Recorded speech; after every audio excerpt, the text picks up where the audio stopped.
Hello everyone, welcome to my channel blog diaries.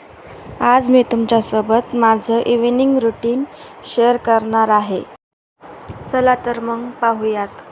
इकडे चहा करायला कमी गॅसवर ठेवला व सर्व बॉटल भरून फ्रीजमध्ये ठेवल्या. इकडे चहाला उकळी येईपर्यंत इडली करण्यासाठी डाळ व तांदूळ भिजू घातलेले स्वच्छ पाण्याने 2-3 पाण्याने धुवून घेतले.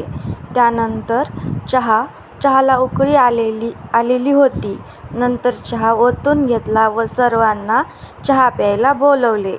शॉर्ट व्हिडिओची तयारी करायची होती म्हणून दुरूची माऊ आली होती, पण तयारी तर बाजूलाच राहिली. त्या दोघी मस्त भूताचा पिक्चरच व कॉमेडीच पाहत बसल्या. नंतर आम्ही एक रील शूट केली, त्यासाठी दुरूची माऊ आली होती. ती घरी गेल्याच्या नंतर आमच्या त्यांनी भाजीपाला आणला होता, तो सर्व व्यवस्थित निवडून ठेवला. मला नवीनच चष्मा लागल्यामुळे मी शूट करताच कॅमेऱ्यात पाहत होते की मला फ्रेम कशी दिसतेय, चांगली दिसतेय का नाही.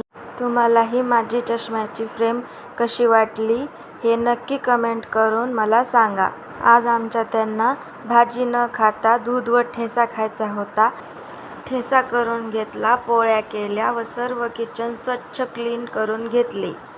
सकाळचे सर्व कामे आवरून मी स्वयंपाकाला लागले. कुकर लावायला घेतलं. आज सांबार करायचं होतं मग तूर डाळ स्वच्छ धुवून घेतली व कुकर लावून घेतला.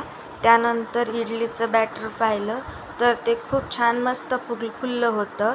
ते सर्व बॅटर एकजीव करून एकसारखं करून घेतलं व त्यानंतर इडली पात्रामध्ये योग्य प्रमाणात पाणी टाकून घेतले व इडली पात्र गरम होण्यासाठी गॅसवर ठेवलं.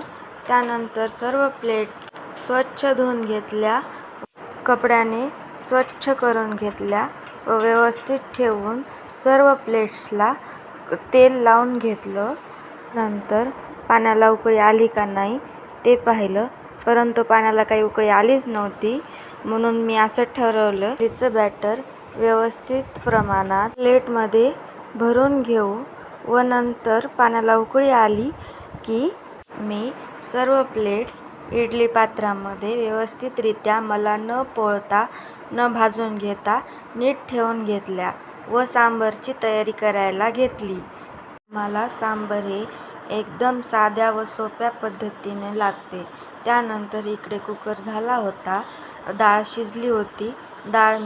डाळ एकसारखी एकजीव करून घेतली व कढई गरम होण्यासाठी गॅसवर ठेवली. सांबारसाठी साहित्य काढून घेतले व फोडणी द्यायला सुरुवात केली. कढईमध्ये योग्य प्रमाणात तेल टाकून घेतले. तेल तापलं की लगेच मोहऱ्या टाकून घेतल्या. मोहऱ्या तडतडून दिल्या की लगेच जिरे टाकून घेतले. जिरे चांगल्या प्रमाणात फुलले की लसूण अद्रक कुटून फोडणीमध्ये टाकून घेतलं.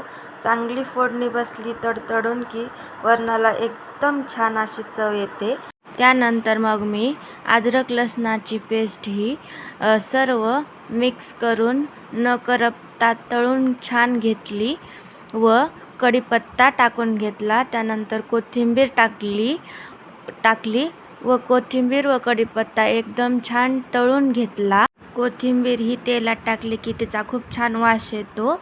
नंतर मग मी हळद टाकून घेतली.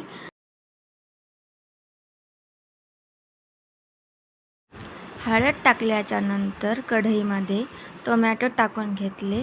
टोमॅटो टाकल्यावर ते व्यवस्थित हलवून घेतले. टोमॅटो हे तेल सुटेपर्यंत नीट हलवून घ्यायचे. हलवले म्हणजे कसं, त्या टोमॅटोचं पाणी होतं व टोमॅटो हा पूर्णपणे तेलात विरघळला जातो. तेलात टोमॅटो विरघळला की तुम्ही जी भाजी कराल त्याला एकदम छान अशी चव येते.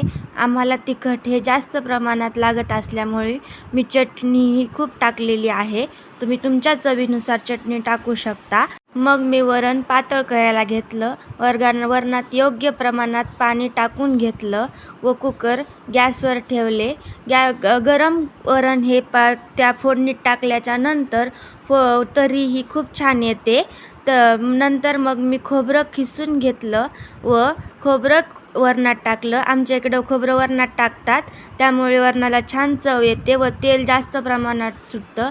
आमच्या इकडं चमचमीत जेवण लागतं, त्यामुळे आम्हाला तेलाचा वापर जास्त करावा लागतो. नंतर मग मी वरण हे त्या फोडणीमध्ये टाकून घेतले.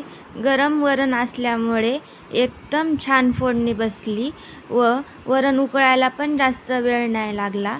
आमच्या इकडे चिंचही खात नाहीत, त्यामुळे मग मी वरणात चिंच न टाकता वरण तयार केले व